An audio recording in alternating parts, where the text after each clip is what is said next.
UP TET super TET 2023 के अंतर्गत हम जो सीरीज चला रहे हैं उसका प्रैक्टिस सेट नंबर 3 है ये। इसमें हम जो है आपसे जो मोस्ट इंपोर्टेंट टॉप 20 क्वेश्चन है उन पर चर्चा करेंगे जो हर बार परीक्षा में रिपीट होते हैं। विश्लेषण सहित व्याख्या होगी। इन व्याख्या के माध्यम से आप 20 क्वेश्चनों से आप 40 क्वेश्चनों को भी सोल्व कर सकते हैं।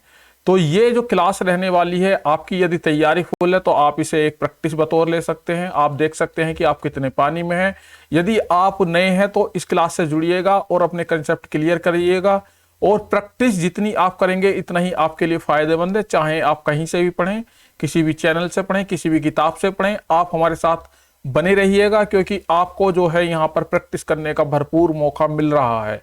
तो JS एजुकेशन ऑनलाइन चैनल के माध्यम से मैं जितेंद्र सिंह आज प्रैक्टिस सेट नंबर 3 में लाया हूं आपके लिए। सबसे पहला जो क्वेश्चन है वो है आपका बच्चे की बुद्धि लब्धि 90 से 110 के मध्य है, वह है। तो बुद्धि लब्धि को समझेंगे सबसे पहले और बुद्धि लब्धि का जो पैमाना होता है उस पर हम चर्चा करेंगे। उसके बाद इस क्वेश्चन पर आएंगे। तो सबसे पहले देखिए बुद्धि लब्धि के बारे में समझते हैं हम। तो बुद्धि लब्धि क्या होती है? इसमें दो चीजें होती है आपकी, एक होती है मानसिक आयु, एक होती है वास्तविक आयु। जब विनय ने मानसिक आयु के बारे में समझाया, मानसिक आयु के बारे में उन्होंने कंसेप्ट लाए मानसिक आयु का, तो विनय ने बताया कि मानसिक आयु क्या होती है और इसे कैसे निकाला जा सकता है। तो इन्होंने क्या काम किया, कुछ एक्सरसाइज बनाई कि इतने वर्ष की एक्सरसाइज, इतने वर्ष का बच्चा इतने वर्ष की एक्सरसाइज होगी। मान लीजिए इन्होंने हर वर्ष के हिसाब से 1 वर्ष का, 2 वर्ष का, 3 वर्ष का, 4 वर्ष का, 5 वर्ष का, 10 वर्ष का, इस तरीके से एक्सरसाइज बनाई। तो जो बच्चा जितने वर्ष की एक्सरसाइज कर पाता है तो उसकी मानसिक आयु उतनी होती है। यानी कि मानसिक आयु, मान लीजिए कोई 10 वर्ष का बच्चा है और वो जो है 9 वर्ष की एक्सरसाइज कर पा रहा है तो उसकी मानसिक आयु 9 वर्ष होगी। यदि वो 10 वर्ष की कर पा रहा तो 10 वर्ष होगी। यदि वो 11 वर्ष की कर पा रहा तो 11 वर्ष होगी। वो 12 वर्ष तक की एक्सरसाइज को सोल्व कर पा रहा है तो उसकी मानसिक आयु 12 वर्ष होगी। 13 वर्ष भी मानसिक आयु हो सकती है। तो जितने वर्ष की वो एक्सरसाइज को सोल्व करता है वो बच्चा, तो उसकी वो मानसिक आयु बताई जाती है। और जो जो उसकी ओरिजिनल एज होती है, यानी कि वो जन्म से लेकर अब तक जितनी उसकी ओरिजिनल एज है, आयु है, वो होती है उसकी वास्तविक आयु। तो दो तरीके की आयु जब हमारे सामने आई, मानसिक आयु और वास्तविक आयु, तो इसमें क्या किया, इसको जो बुद्धि लब्धि का सूत्र था वो दिया था आपका स्टर्न ने। तो स्टर्न ने बुद्धि लब्धि का सूत्र दिया, बुद्धि लब्धि बताई उन्होंने कि बुद्धि लब्धि जो होती है मानसिक आयु बटे वास्तविक आयु होती है। लेकिन इनका जो गुणनफल आता था, जो इनका जो कैलकुलेशन आती थी वो ज्यादा लंबी आती थी। तो इसमें जो है आपका टर्मन ने जो है एक सुधार किया, टर्मन ने सुधार किया, इसमें गुणा 100 कर दिया। यानी कि सूत्र बना आपका बुद्धि लब्धि बराबर मानसिक आयु बटे वास्तविक आयु गुणा 100।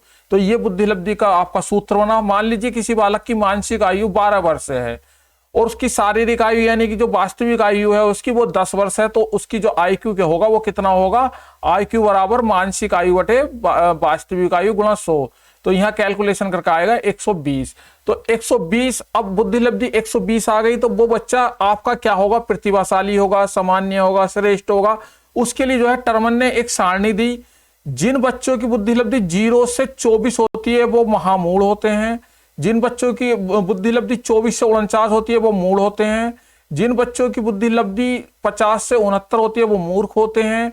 और जिन बच्चों की बुद्धि लब्धि 70 से 79 होती है वो औसत से कम वाले होते हैं। और जिन बच्चों की बुद्धि लब्धि 80 से 89 तक होती है वो अल्प या सीमावर्ती होते हैं। और 90 से 109 वाले जो होते हैं वो सामान्य होते हैं, औसत होते हैं, जिन्हें एवरेज बोलते हैं। 110 से 119 वाले जो बच्चे होते हैं वो औसत से अधिक होते हैं। और आपका 120 से 129 वाले जो होते हैं वो तीव्र और श्रेष्ठ होते हैं। और आपका 130 से 139 जो होते हैं वो कुशाग्र या अतिश्रेष्ठ होते हैं। और 140 से ऊपर वाले जो बच्चे होते हैं वो प्रतिभाशाली बच्चे होते हैं। तो अब हम क्वेश्चन पे वापस आएंगे। तो बच्चे की बुद्धि लब्धि 90 से 110 के बीच में है, तो 90 से 110 कहां पर आएगा, आपका सामान्य यानी औसत बच्चों में आएगा। तो इसका आंसर क्या होगा, आपका सामान्य बुद्धि।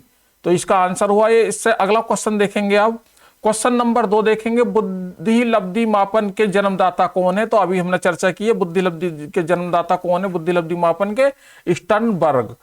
इसके बाद आपका आता है अगला क्वेश्चन, एक बच्चे की मानसिक आयु 12 है और वास्तविक आयु 10 है, तो उसकी बुद्धि लब्धि बताइए। तो बुद्धि लब्धि बराबर क्या होगा आपका, यानी IQ बराबर होगा आपका मानसिक आयु बटे वास्तविक आयु गुणा 100। तो ये इसका सूत्र होता है IQ का। मानसिक आयु कितनी है, 12 वर्ष, और वास्तविक आयु है 10 वर्ष गुणा 100 और 10 ढाई 100 गुणा 12 10 गुणा 12 बराबर 120। तो इसका आंसर होगा आपका 120। अगला क्वेश्चन देखते हैं, क्वेश्चन नंबर 4। बुद्धि लब्धांक सामान्यतः खालिस्तान रूप से शैक्षणिक निष्पादन से संबंधित होता है। यानी कि जो बुद्धि लब्धांक है, जो बुद्धि का जो बुद्धि लब्धि निकल कर आ रही है, तो वो उसका शैक्षणिक निष्पादन से किस प्रकार से संबंधित होता है। तो ये जो है जितना बुद्धि लब्धांक अधिक होगा इतनी शैक्षणिक निष्पादन अच्छी होगी। तो ये जो है उच्च रूप से इससे संबंधित होता है, यानी कि इसका जो उच्च रूप जो है बुद्धि लब्धांक का शैक्षणिक निष्पादन पर का प्रभाव डालता है। इसके बाद आता है क्वेश्चन नंबर 5 आपका। बहुबुद्धि सिद्धांत के अनुसार सभी प्रकार के पशु, खनिज और पेड़ पौधों को पहचानने और वर्गीकृत करने की योग्यता कहलाती है। तो जो आपका बहुबुद्धि का सिद्धांत था वो दिया था आपका गार्डनर महोदय ने, गार्डनर ने दिया था। उन्होंने 6 प्रकार की बुद्धि बताई थी। उसमें एक थी आपकी तार्किक गणितीय बुद्धि, जिसमें बच्चा जो है आपसे तर्क वितर्क वाला यानी गणितीय रीजनिंग वाले जो सवाल तरीके की बुद्धि रखता है। प्राकृतिक बुद्धि में पेड़ पौधे पशु पक्षियों के बारे में जो बुद्धि रखता है। भाषीय बुद्धि, इसमें भाषा का ज्ञान होता है, जैसे भाषा पर कंट्रोल होता है, जैसे अच्छा कवि हो सकता है। स्थानिक बुद्धि, इसमें जो है किसी भी स्थान को जो है मानचित्र के रूप में वो जो है प्रदर्शित कर सकता है, जैसे जहाज का चालक हो सकता है। इसके अलावा जो है इंजीनियर आर्किटेक्चर हो सकता है। तो यहाँ पर जो है इन्होंने बात करी है पशु, खनिज और पेड़ पौधों को पहचानने और वर्गीकृत करने की योग्यता क्या में होती है, आपकी प्राकृतिक बुद्धि में होती है। अगला क्वेश्चन है आपका। अधिकांश व्यक्तियों की बुद्धि औसत होती है। बहुत कम लोग प्रतिभा संपन्न होते हैं और बहुत कम व्यक्ति मंद होते हैं। यह कथन के प्रतिस्थापित सिद्धांतों पर आधारित, यानी किस सिद्धांत पर आधारित है। इनका कहने का मतलब जो ये है कि कोई आंकड़े हैं मान लीजिए, तो इसमें क्या होगा, जो सामान्य बुद्धि होगी यानी कि 90 से 110 के बीच, 90 से 110 के बीच, तो यहाँ पर जो है सबसे ज्यादा बच्चे होंगे और जो सबसे कम होंगे वो कम बुद्धि वाले या उच्च बुद्धि वाले 140 के ऊपर वाले।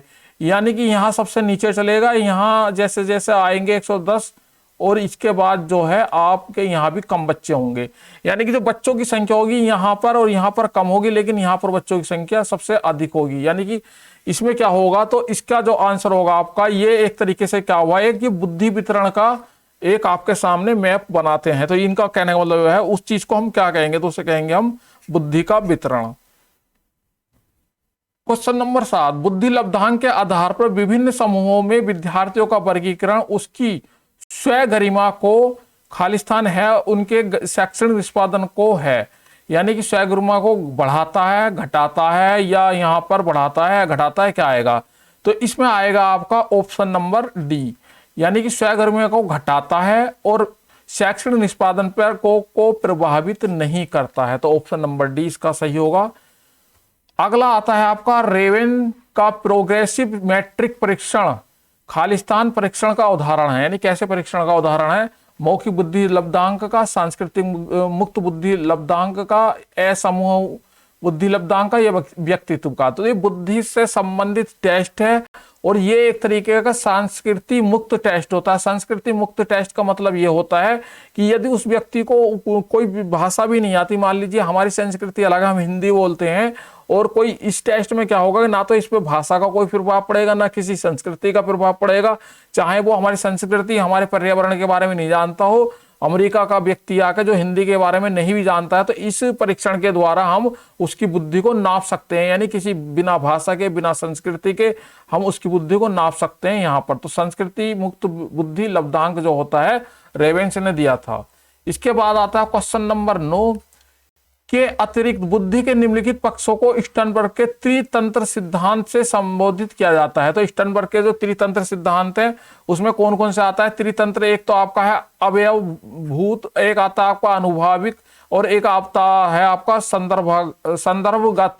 तो ये जो है आपके इस तरीके से 3 तत्व तो यहाँ पर आते हैं, लेकिन जो आपका यहाँ पर जो है सामाजिक शब्द जो है ये इसके जो है त्रितंत्र के सिद्धांत को संबोधित नहीं करते हैं। इसके बाद आता है आपका हावर्ड गार्डनर का बुद्धि का सिद्धांत पर बल देते हैं। यानी कि जो हावर्ड गार्डनर थे उन्होंने बहुबुद्धि का सिद्धांत दिया था। तो उनका सिद्धांत किस चीज पर बल देता है? उनका सिद्धांत सामान्य बुद्धि पर बल देता है, विद्यालय में आवश्यक समान योग्यताओं पर बल देता है, प्रत्येक व्यक्ति विलक्षण योग्यताओं का होता है, शिक्षार्थियों में अनुबंधित कौशलों पर जोर देता है। तो ये देता है आपका ऑप्शन नंबर सी, यानी कि प्रत्येक व्यक्ति की विलक्षण योग्यताएं होती हैं, इस पर बल देता है हार्वर्ड गार्डनर का बहुबुद्धि सिद्धांत। इसके बाद आता है जो बुद्धि सिद्धांत बुद्धि में सम्मिलित इन मानसिक प्रक्रियाओं जैसे पराघटक और बुद्धि द्वारा लिए जा सकने वाले विविध रूप से जैसे सृजनात्मक बुद्धि को शामिल करता है, वह है। तो वह क्या है आपका?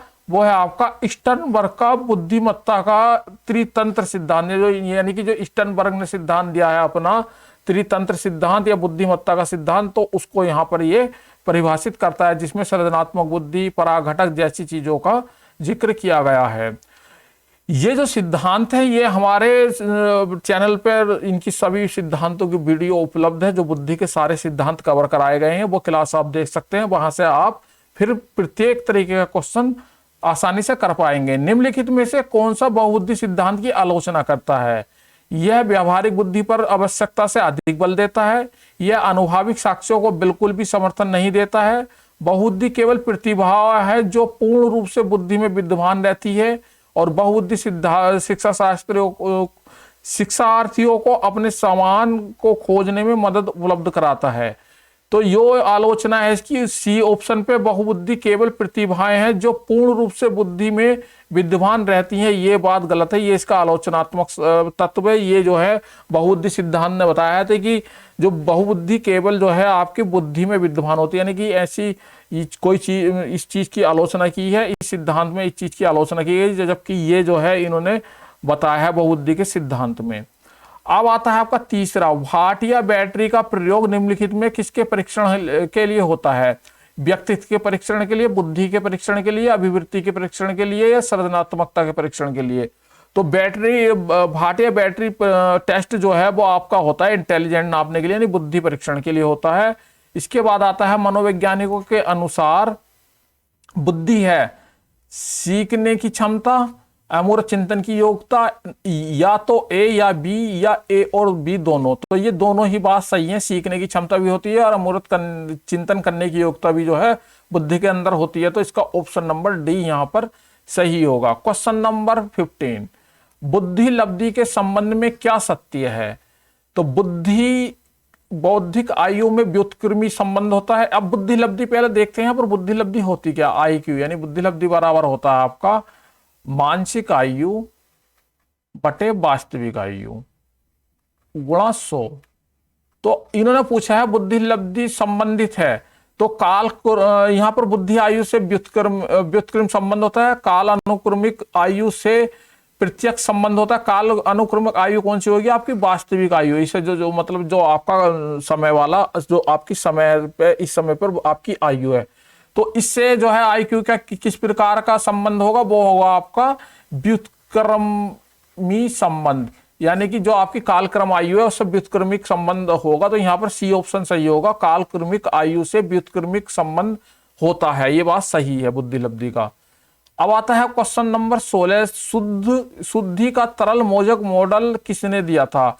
तो जो आपके कैटल महोदय हैं उन्होंने जो है क्रिस्टलाइज बुद्धि और आपका जो है जिसे हिंदी में ठोस घनीकृत बुद्धि बोलते हैं, तो इस तरीके का उन्होंने एक सिद्धांत दिया था बुद्धि का, जो है उनका जो मॉडल है वो जाना जाता है आपका तरल मोजक मॉडल के नाम से। तो कैटल BR कैटल ने ये सिद्धांत दिया था। एक शिक्षिका का भावनात्मक बुद्धि लब्धि ऊंचा है, इसका तात्पर्य है भावनात्मक बुद्धि का जो काम था वो दिया था आपका डैनियल गोलमैन ने। तो इसका क्या मतलब होता है? वह उच्च बुद्धि वाली है, वह उच्च अनुशासन प्रिय है, वह हास प्रयास वाली है, वह संतुलित व्यवहार रखती है। तो भावनात्मक बुद्धि जो होती है जिसे संवेगात्मक बुद्धि बोलते हैं, उसमें क्या होता है? वो जो होता है संतुलित व्यवहार रखने वाला व्यक्ति होता है, जिसके अंदर जितनी भावनात्मक बुद्धि या संवेगात्मक बुद्धि होगी उसका व्यवहार उतना ही संतुलित होगा। तो ऑप्शन नंबर डी यहाँ पर सही है। अगला क्वेश्चन आता है आपका, निम्नलिखित में से कौन सा आलोचनात्मक दृष्टि से बहुबुद्धि सिद्धांत से संबंधित नहीं है? तो ये आपका ऑप्शन होगा यहाँ पे, प्रतिभाशाली विद्यार्थी प्राय एक क्षेत्र में ही अपनी विशिष्टता प्रदर्शित करते हैं। यानी कि जो ये कहते हैं कि प्रतिभाशाली विद्यार्थी जो है एक ही क्षेत्र में अपनी विशिष्टता को जो है प्रदर्शित करेंगे, ये बात गलत है, यहाँ पर आलोचना की दृष्टि से संबंधित नहीं है। बहुबुद्धि सिद्धांत को वैध नहीं माना जा सकता क्योंकि यह सभी 7 बुद्धियों को समान तत्व नहीं देता, महत्व नहीं देता। यह केवल अब्राहम मैस्लो के जीवन भर के सुदृढ़ अनुभवात्मक अध्ययन पर आधारित है। यह सर्वाधिक महत्वपूर्ण सामान्यतः बुद्धि जी के अनुकूल सुसंगत नहीं है। विशिष्ट परीक्षणों के अभाव में विभिन्न बुद्धियों का मापना संभव नहीं है। यानी कि यहाँ पर जो ये सिद्धांत वैध नहीं माना जा सकता, क्यों नहीं माना जा सकता? क्योंकि हम विशिष्ट परीक्षणों के अभाव में विभिन्न बुद्धियों को नहीं माप सकते, उन्हें मापना जो है असंभव होता है। क्वेश्चन नंबर 20, आज का लास्ट प्रश्न, निम्नलिखित में से कौन सा निरीक्षण हार्वर्ड गार्डनर के बहुबुद्धि सिद्धांत का समर्थन करता है? तो इस क्वेश्चन का आंसर आप कमेंट बॉक्स में देंगे कि इसका आंसर क्या होगा और अपना जो है IQ लेवल चेक करेंगे। तो इन क्वेश्चनों को करने से आपका क्या होगा कि आपका पता चलेगा, आपका रिवीजन होगा, आपका कौन सा कंसेप्ट सही नहीं है, वहां पर आपकी क्या कमी आ रही है, उनको आप दूर कर पाएंगे। और उसी के साथ जो है आपके अंदर की जो भी कमियां हैं वो आपके सामने आएंगी, आप उनको फिर से रिवीजन करेंगे ताकि आप परीक्षा में 135 प्लस ला सकें। कंपटीशन बहुत हाई है, आपको यदि कंपटीशन में बने रहना है तो आपको प्रैक्टिस करनी होगी। जहां भी आपको मौका मिलता है, चाहे वो हमारा चैनल हो या कहीं भी हो, तो आप प्रैक्टिस कीजिएगा, आप तैयारी कीजिएगा, हम आपके साथ बने रहेंगे। आप हमारा मोटिवेशन हाई करने के लिए वीडियो को लाइक कर सकते हैं, शेयर कर सकते हैं, चैनल को सब्सक्राइब करवा सकते हैं, अपने स्टेटस फेसबुक पर स्टेटस लगा सकते हैं। तो आज के लिए इतना ही। धन्यवाद, नमस्कार।